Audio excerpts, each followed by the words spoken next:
শালা কুত্তা জামাই, তুই মেয়ে পাসনি আর বিয়ের জন্য আমার মতো ভদ্র মেয়েকে তোর বিয়ে করতে হলো। এবার দেখ, তোর আমি এমন থেরাপি দিব যে জীবনে আর বিয়ের কথা বলবি না। ফাজিল পোলা, তোর বিয়ের করার স্বাদ মিটিয়ে দিব। তোর জন্য বাপি আমাকে এত তাড়াতাড়ি বিয়ে দিয়ে দিল। বারান্দা দিয়ে পালাতে গিয়ে দেখি ওখানেও লোক দাঁড় করিয়ে রাখছে। দাঁড়া, তোকে আমি যেভাবে থেরাপি দিয়ে সোজা করব তুই কল্পনাও করতে পারবি না। উগান্ডা, কালা কুমির। উপরের কথাগুলো সদ্য বিয়ে করে আসা বউ ওয়াসিয়া ইনাবাত নূর তার বর সাদনাত মাহমুদকে উদ্দেশ্য করে বলল। আর বেচারা বরটা বড় মুখে দিকে তাকিয়ে ভাবছে আসলে কি হচ্ছে। নূর খাটের উপর বসে থেকে কথাগুলো বলছিল। সামনান হাঁ করে নূরের মুখের দিকে তাকিয়ে আছে। নূর এবার আরও রেগে গিয়ে সান্নাদের চুপ করে থাকতে নূর বিছানা থেকে উঠে সান্নাদের সামনে দাঁড়ালো। আর সাদনাত এর মাথার পাগড়িটা নিয়ে এক আছাড় দিল। নূর, ফাজিল পোলা, আমার সাথে মস্করা করস? কথা কি মুখে আসে না তো নাকি তেলাপোকা থেরাপি দিব তোকে? সাদনাত, আপনি সব কি বলছেন? আমার তো মাথায় কিছু ঢুকছে না। আর এভাবে কথা বলছেন কেন? নূর তো মাথায় এমন থেকে একটা ঢুকিয়ে নিয়ে যে প্রথমত, এক, আমাকে ট্রাস্ট করা যাবে না। দুই, আমার কোনো কাজে বাধা দেওয়া যাবে না। তিন, আমার সব দুষ্টুমিতে আমাকে সাহায্য করতে হবে। পড়াশোনা আমার মাথায় ঢোকে না, এটার আর করতেও চাই না আমি। এসব একটা কথা এদিক ওদিক করলে তুই বুঝবি নূর আসলে কী জিনিস। আমার এত সুন্দর দুষ্টামি ভরা জীবনটাকে এভাবে বন্দি জীবন করবি ভেবেছিলি? কিন্তু আমি সেটা দাঁড়িয়ে দাঁড়িয়ে দেখব, সেটা ভাবলে কি করে? এসব কথা খুব সুন্দর করে তোর মাথায় ঢুকিয়ে নি। আর আমি ঘুমাতে খুব ভালোবাসি। আর আমার ঘুমের ডিস্টার্ব হলে তোরে আর বাঁচিয়ে রাখবো না আর। সাদনাত একগাল হেসে ওর জামা কাপড় নিয়ে ওয়াশরুমে চলে গেল। আর নূর বিছানার চার হাত পা ছড়িয়ে ঠাস করে শুয়ে পড়ল। আর সাদ মনে মনে বলল, সাদনান, ডেভিল রানী আপনি কত দুষ্টুমি করতে পারেন আমিও দেখতে চাই। আপনার দুষ্টুমি যত বাড়বে আমার রোমান্টিকতা সেই লেভেলেই হবে। আমিও দেখতে চাই আমার দুষ্টু বউটা কত রকমের দুষ্টুমি করতে পারে। তোমাকে এই জন্য আমার কাছে নিয়ে আসা ডেভিল রানী। এবার তুমিও বুঝবে তোমার একমাত্র হাজব্যান্ড সাদনান কী জিনিস। এ তো কিছু বলিনি, কারণ আমি দেখতে চেয়েছিলাম আমি দুষ্টু রানীটা কত স্পিডে কথা বলতে পারে সেটা দেখার জন্য। নূর, তোমার এই রাগে আর দুষ্টামি লোক দেখে আমি তোমার প্রেমে পড়েছি ম্যাম। তোমাকে আমি আমার মনের রানী বানিয়েছি। সারা জীবন আমার বাহু ধরে তোমাকে বন্দি করে রাখবো। সাদনান রুম থেকে বের হয়ে দেখে নূর ওভাবেই শুয়ে ঘুমিয়ে গেছে।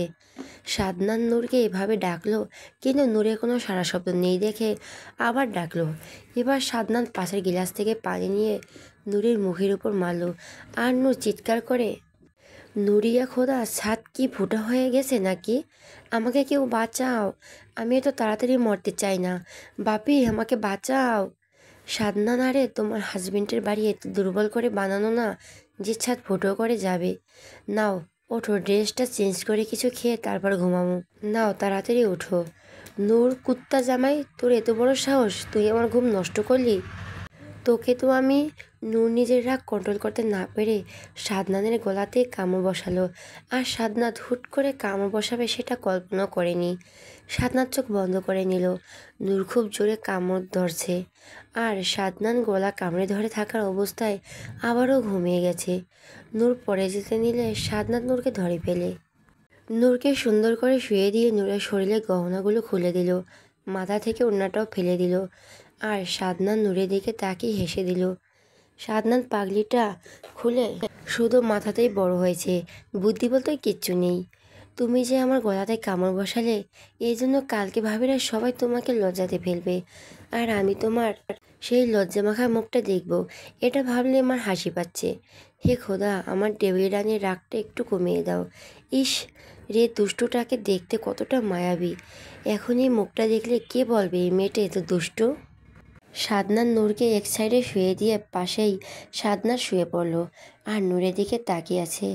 একটার সময় সাদনাতও ঘুমিয়ে গেল। রাত প্রায় 2টোর দিকে সাদনানের ঘুম ভেঙে গেল। ওর নিজের দিকে তাকিয়ে বোঝার চেষ্টা করছে যে সাদনাত আসলে কোন পজিশনে শুয়ে আছে। সাদনান নূরের দিকে তাকিয়ে দেখলো নূর সাদনানের গলায় মুখ রেখে আরামায়েশে ঘুমাচ্ছে, আর একটা হাত দিয়ে সাদনানের গলা জড়িয়ে ধরে আছে। নূরের একটা পা সাদনানের শরীরের উপর। সাদনান এবার কোনো রকমেই নিজেকে ছাড়াতে পারেনি। আর কেউ শরীরে টাচ করলে সাদনানের ঘুম আসতো না, বাট নূরের বেলায় আলাদা একটা অনুভূতি ফিল করেছে। নূরের নিঃশ্বাস সাদনানের শরীরে একটা কারেন্টের সৃষ্টি করছে। সাদনান নিজেকে কন্ট্রোলেস করে নূরকে নিজের সাথে জড়িয়ে নিয়ে ঘুমিয়ে গেল। সকালবেলা নূরের চিৎকারে সাদনানের ঘুম ভাঙল। যদিও নূরের ঘুম ভাঙার আগেই সাদনান তোকে নিচে থেকে ছাড়িয়ে মাঝখানে বালিশ রেখে দিয়েছিল, কারণ নূর যে এটা নিয়েই তুলকালাম করবে সাদনানের সেটা অজানা কিছু না। সাদনান বিছানায় উঠে বসতেই নূর এসে সাদনানের কলার চেপে ধরল। নূর, আমার গয়নাগুলো তুই চুরি করে বেছে দিয়েছিস? সাদনান: আরে ইয়ার, তোমার গয়না ওই যে ড্রেসিং টেবিলের ড্রয়ারে আছে। রাতে তোমার ঘুমাতে সমস্যা, এই জন্য আমি খুলে রেখেছিলাম। আর মেয়ে মানুষের গয়না নিয়ে আমি কি করব? নূর: খুলছিস না? ওগুলো চুরি করার মতলব আমি বুঝি না মনে করেছিস? আমি সব বুঝি। বেশ কথা বলে আমার যে রকম চুরি করে গয়না খুলে দিয়েছিস, আমিও কিন্তু তোকে চুরি করে আমার গয়নাগুলো পরিয়ে নিতে ছেড়ে দিব, তখন বুঝবি মজা কাকে বলে। কথা বলে নূর হনহন করতে করতে চলে গেল। সাদনান: ইয়া খুদা, আমি এ কোন এলিয়েনের প্রেমে পড়ছি? সাদনান: ইয়া খোদা, আমি এ কোন এলিয়েনের প্রেমে পড়লাম? এদিকে নূর ওয়াশরুম থেকে চিৎকার করছে আর গান গাইছে। এবার সাদনান অবাক হয়ে ওয়াশরুমের দরজা দিকে তাকিয়ে আছে, আর নূর ওয়াশরুমের ভেতরে শাওয়ার ছেড়ে দিয়ে উড়াধুরা নাচছে আর গান গাইছে। সাদনান হাঁ করে এতক্ষণ নূরের গান শুনছিল। ওর হুঁশ আসে ওয়াশরুমের দরজা খোলার শব্দে। সাদনান চোখ বড় বড় করে তাকিয়ে আছে নূরের দিকে, আর নূর নিজের মতো করে চুলের টাওয়াল পেঁচিয়ে আর কালো 3/4 প্যান্ট আর গোলাপি টপস পরে বের হয়েছে। এই মেয়েকে দেখে কেউ বলবে না কালকে ওনার বিয়ে হয়েছে, আর ওনার বর শরীরের ওনার সামনে বসে আছে। সাদনান অবাক হওয়া এখনও শেষ হয়নি। সাদনান: আচ্ছা, তুমি ওয়াশরুমে তখন চিৎকার করে গান করছিলে কেন? নূর: ওটা চিৎকার করে গান করা বলে না, ওটাকে বাথরুম সং বলে। আর এই বাথরুম সং না করলে আমি শাওয়ার নিতে পারি না। আমিও শাওয়ার ছেড়ে উড়াধরা নাচবেন আর গান গাইবেন, দেখবেন মনটা কেমন ফুরফুরে হয়ে গেছে। সাদনান: এসব পাগলের কাজ আমার করার দরকার নেই। নূর: তোর এত বড় সাহস, তুই আমার পাগল বলি? তোকে আমি। নূর ওর মাথা থেকে টাওয়াল খুলে সাদনানের মাথায় জড়িয়ে দিল, আর ড্রেসিং টেবিলের উপর থেকে চুলের কাঁকড়া এসে সাদনানের নাকে আটকে দিল। সাদনান এবার চিৎকার করতে পারছে না। সাদনান নূরকে একটানে বিছানার উপরে ফেলে নূরের উপর উঠে বসে, আর নূর সাদনানকে উপর থেকে সরানোর জন্য হাজার চেষ্টা করে এক সময়। নূর: ফাজিল পোলা, তোকে আমি কালা সমুদ্রের পানিতে ডুবিয়ে মারবো। আমার উপর উঠে বসলি কেন? কুত্তা জলহস্তি, নাম, আমার উপর থেকে নামবি না কি? তোকে আমি কামড়ে দেব? সাদনান: ইস রে, এই দুষ্টু মেয়ে, তুমি আমাকে নাকে এটা কি আটকে দিলে? ভালো করে তাকিয়ে দেখো তো, আমার নাকটা কেমন লাল হয়ে গেছে। আর আমাকে জলহস্তি বললে কেন? নূর: তোকে জলহস্তি বলছি, হাতি তো বলিনি। তুই কি নামবি নাকি তোকে উষ্টা দিয়ে ওখানটা পাঠাবো? সাদনান: আরে আমার বউ তো দেখছি রেগে গেছে। আচ্ছা, তুমি সব ড্রেস বদলে শাড়ি পরে এসো, নতুন বউকে এসব ড্রেস একদম মানায় না। সাদনান উঠে দাঁড়াতে দৌড় নখ হয়। সাদনান নূরের দিকে তাকিয়ে ডোর খুলে দিয়ে দেখে ওর কাজিনের বউরা এসেছে। সাদনান শয়তানি হাসি দিয়ে ওর ভাবিদের বলল: ভাবিরা, কি দেবর, তোমার কি অবস্থা? আর তোমার নাক লাল হয়ে আছে কেন? সাদনান: ওটা বউয়ের ভালোবাসা চিহ্ন।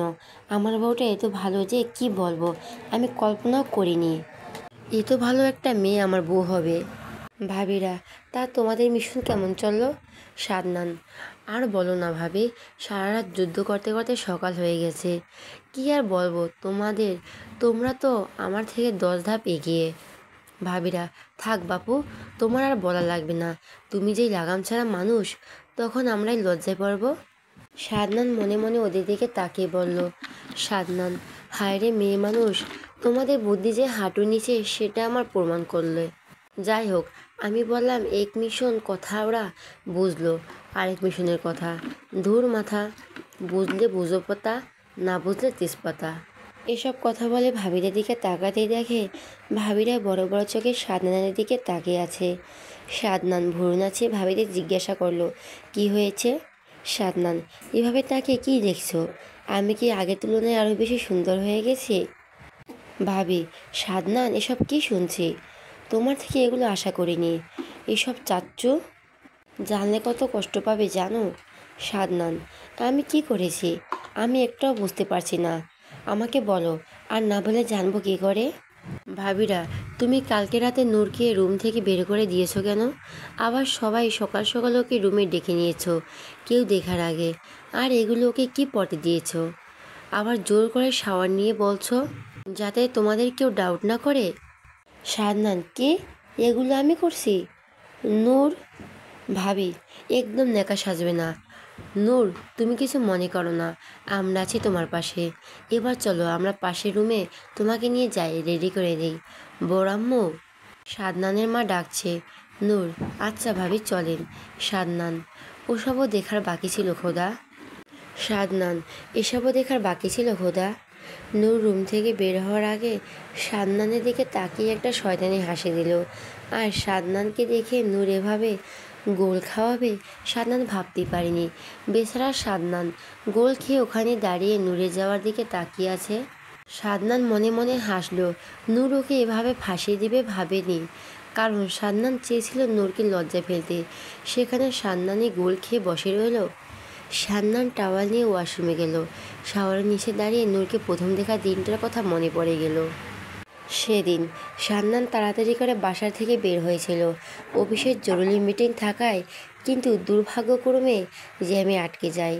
সাদনান কি মনে করে গাড়ির গ্লাসের দিকে তাকাতে দেখে পাশের গাড়ি থেকে সাদনানের গাড়িতে কেউ বিরাস করে থুতু ফেলছে। এটা দেখার পর সাদনানের সাথে সাথে গাড়ির গ্লাস নামাতেই এবার সরাসরি কুলিটা এসে সাদনানের শার্টে পড়ে। এবার সাদনান রেগে গিয়ে কিছু বলার আগেই গাড়িটা ভেতর থেকে একটা মেয়ে নূর মাথা বের করে। নূর, আরে ইয়ার, ঘুম থেকে উঠতে দেরি হয়ে গেছে, আর আজ কলেজে একটা ইম্পর্ট্যান্ট ক্লাস আছে। যদি পড়াশোনা কিছুই করিনি, তবু যাই দেখি টিচারটাকে কি করে রাগানো যায়। আর মুখটা ধুয়ে আসার সময় পাইনি, তাই গাড়িতে বসে বিরাস করে নিলাম। কিছু মনে করবেন না যেন। নিজ দায়িত্বে গাড়িটা সহ নিজে ওয়াশ হয়ে নেবেন। ভালো থাকবেন, বাই। আর সাদনান কিছু বলার আগে নূর গাড়িটা টান দেয় আর মুগ্ধ ভাবতে থাকে, এতক্ষণ কি হলো? এ কি মানুষরূপী এলিয়েন নাকি? সাদনান শাওয়ার নিয়ে ওয়াশরুম থেকে বের হয়ে দেখে নূর সোফার উপরে বসে ফোনে কিছু করছে। সাদমান আর নূরকে কিছু না বলে নিজের মতো রেডি হয়ে একবার নূরের দিকে তাকিয়ে বলল, সাদনান, এই যে ম্যাম, আপনি কি নিচে যাবেন নাকি এখানে বসে থাকবেন? নূর, যাচ্ছি, চলুন।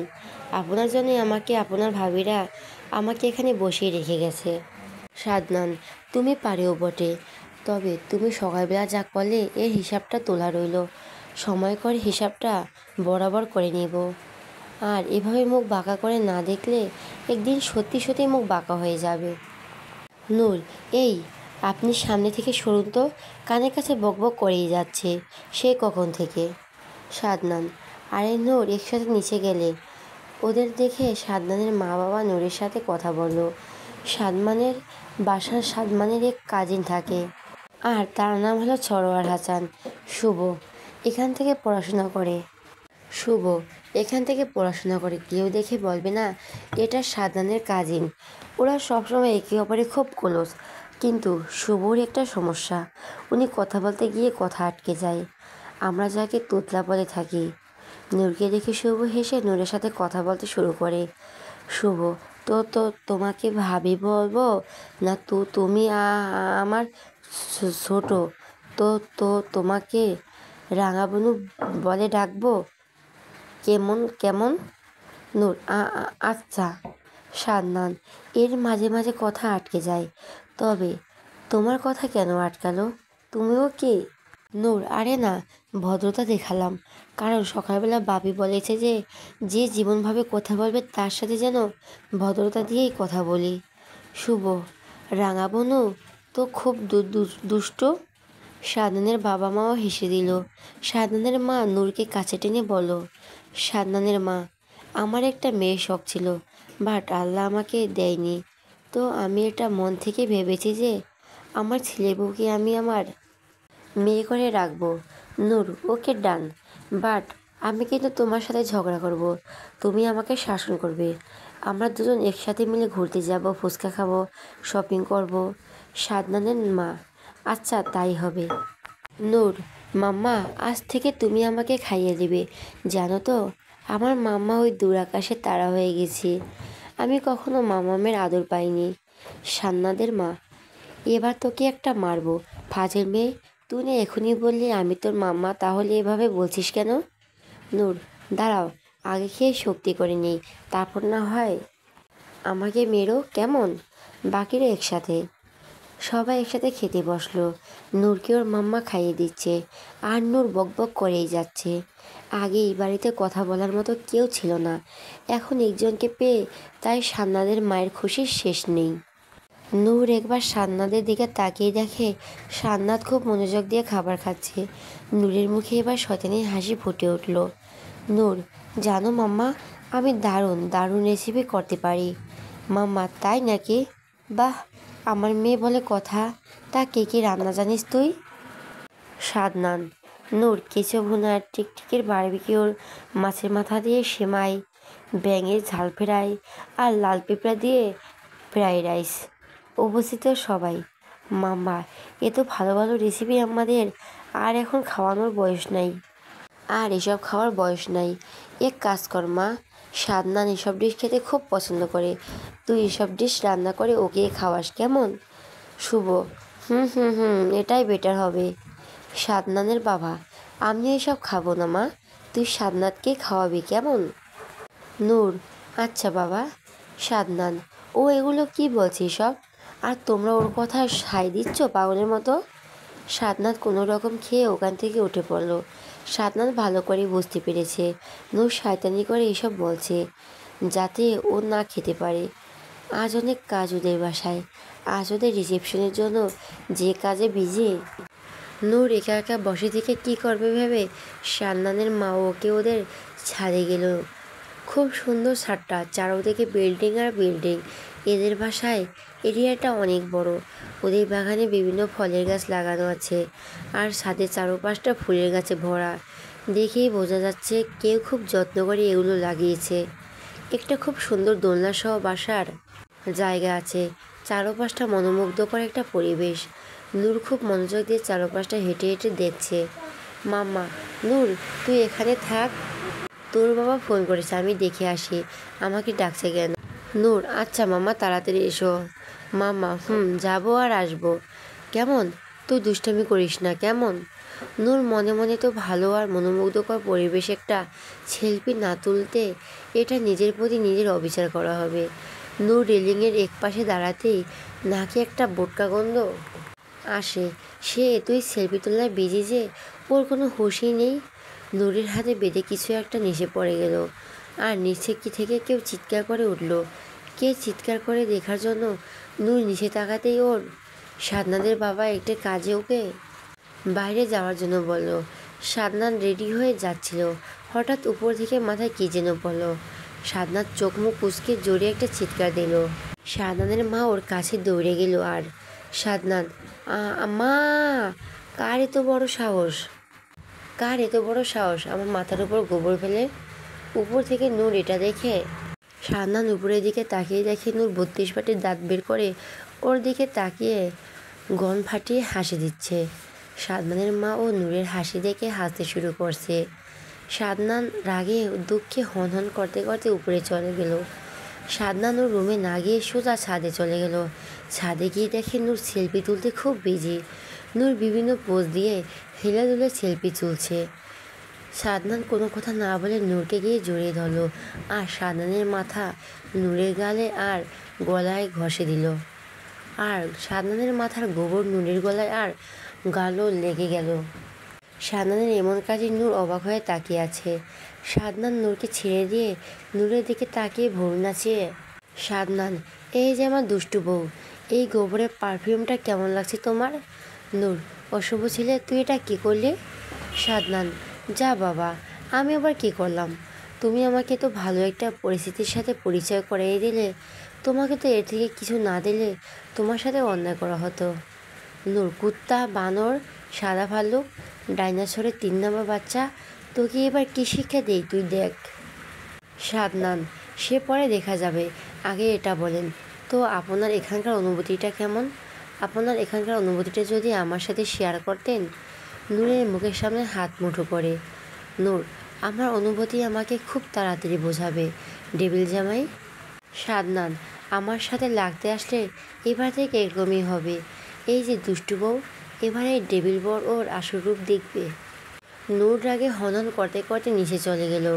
সাদনান ওর সাথে গেল। সাদনান রুমে ঢোকার আগেই নূর ডোর লক করে দিল। সাদনান ডেকেও নূরকে দিয়ে ডোর খোলাতে পারল না। নূর আরও শাওয়ার নিল। তারপর সাদনানের সব কাপড়গুলোকে বের করে পানিতে চুবিয়ে রাখলো। ওদিকে সাদনান শুভর রুমে গিয়ে শাওয়ার নিল আর টাওয়াল পরে বসে রইল আর বারবার উকি দিয়ে নূর ডোর খুলছে কি না। সাদনান, আরে ইয়ার, এবার তো রুম থেকে বের হ। আজ না জানি আমার ইজ্জতের ফেলুদা না করে ছাড়ে। আর বাড়িতে কত মানুষ, আমি এভাবে কিভাবে বের হব? এই শুভ গাধাটাও আসছে না। নূর, আজ আমিও দেখব তুই কেমন করে ড্রেস পাস আমার সাথে লাগতে আসা। দাঁড়া, তোর সাঁতার কাটার ব্যবস্থা করছি আমি। নূর সাদনানের রুমের বারান্দায় গিয়ে দেখে এক জোড়া ময়না পাখি কথা বলতে পারে কিনা দেখার জন্য নূর ওদের খাঁচায় টোকা দিল। অমনি দুষ্টু বউ নাও ইউ দুষ্টু বউ নাভ লাভ বলে চেঁচামেচি শুরু করলো। নূর ওদের কথা শুনে মুচকি হেসে ভুরু কুচকে ওদের দিকে রাগে চোখে তাকিয়ে